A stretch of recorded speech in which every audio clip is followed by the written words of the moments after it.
اللہ کے نام سے شروع جو بڑا مہربان نہایت رحم والا ہے۔ سب دوستوں سے گزارش ہے کہ ایک بار درود شریف پڑھ لیں۔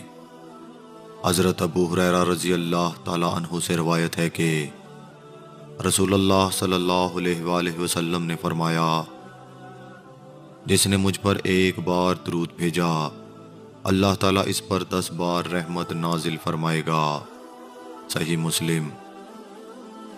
ابو جہل نے حضور نبی کریم صلی اللہ علیہ وآلہ وسلم کو کعبے میں نماز پڑھنے سے منع کیا تھا، اور وہ اعلانیہ کہا کرتا تھا کہ اگر میں نے محمد صلی اللہ علیہ وآلہ وسلم کو نماز پڑھتے دیکھا تو اپنے پاؤں سے ان کی گردن کچل دوں گا اور ان کا چہرہ خاک میں ملا دوں گا، نعوذ باللہ۔ چنانچہ وہ اپنے اس فاسد ارادے سے حضور علیہ الصلوۃ والسلام کو نماز پڑھتے دیکھ کر آپ کے قریب آیا، مگر اچانک الٹے پاؤں بھاگا، ہاتھ آگے بڑھائے ہوئے جیسے کوئی کسی مصیبت کو روکنے کے لیے ہاتھ آگے بڑھاتا ہے۔ چہرے کا رنگ اڑ گیا اور بدن کی بوٹی بوٹی کانپنے لگی۔ اس کے ساتھیوں نے پوچھا کہ تمہارا کیا حال ہے؟ تو کہنے لگا کہ میرے اور محمد علیہ الصلوۃ والسلام کے درمیان ایک خندق ہے جس میں آگ بھری ہوئی ہے اور کچھ دہشت ناک پرند بازو پھیلائے ہوئے ہیں۔ اس سے میں اس قدر خوف زدہ ہو گیا کہ آگے نہیں بڑھ سکا اور ہانپتے کانپتے کسی طرح جان بجا کر بھاگا۔ نماز کے بعد حضور صلی اللہ علیہ وآلہ وسلم نے فرمایا کہ اگر ابو جہل میرے قریب آتا تو فرشتے اس کا ایک ایک عضو جدا کر دیتے۔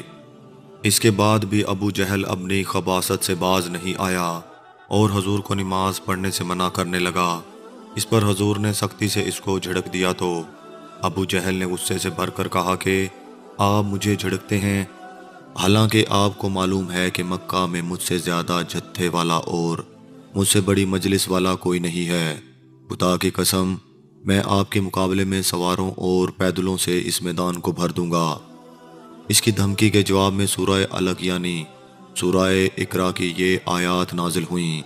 خداوند قدوس نے ارشاد فرمایا، سورہ علق آیت نمبر 15 تا 18، ترجمہ: ہاں ہاں، اگر ابو جہل باز نہ آیا تو ہم ضرور اس کی پیشانی کے بال پکڑ کر جہنم میں کھینچیں گے۔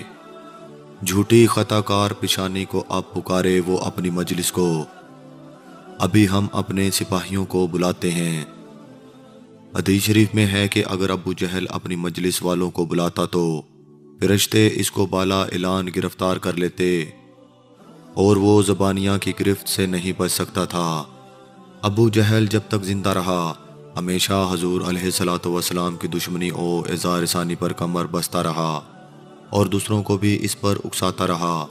آخر قہر خداوندی میں گرفتار ہوا کہ جنگ بدر کے دن 2 لڑکوں کے ہاتھ سے ذلت کے ساتھ قتل ہوا اور اس کی لاش بے گور و کفن بدر کے گڑھے میں پھینک دی گئی۔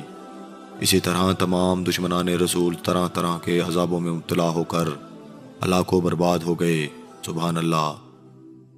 مٹ گئے مٹتے ہیں، مٹ جائیں گے دشمن تیرے، نہ مٹا ہے نہ مٹے گا کبھی چرچا تیرا، تو گھٹائے سے کسی کے نہ گھٹا ہے نہ گھٹے، جب بڑھائے تجھے اللہ تعالیٰ تیرا، عقل ہوتی تو خدا سے نہ لڑائی لیتے، یہ گھٹائیں اسے منظور بڑھانا تیرا۔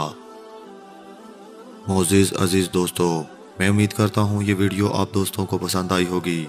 ویڈیو پسند آ جائے تو لائک اور شیئر ضرور کر دیجیے گا اور آنے والی نئی ویڈیو کے لیے ہمارے چینل کو سبسکرائب کر دیں، ساتھ میں موجود گھنٹی کے بٹن کو ضرور دبا دیں تاکہ ہماری ہر نئی آنے والی ویڈیو آپ تک پہلے پہنچ سکے۔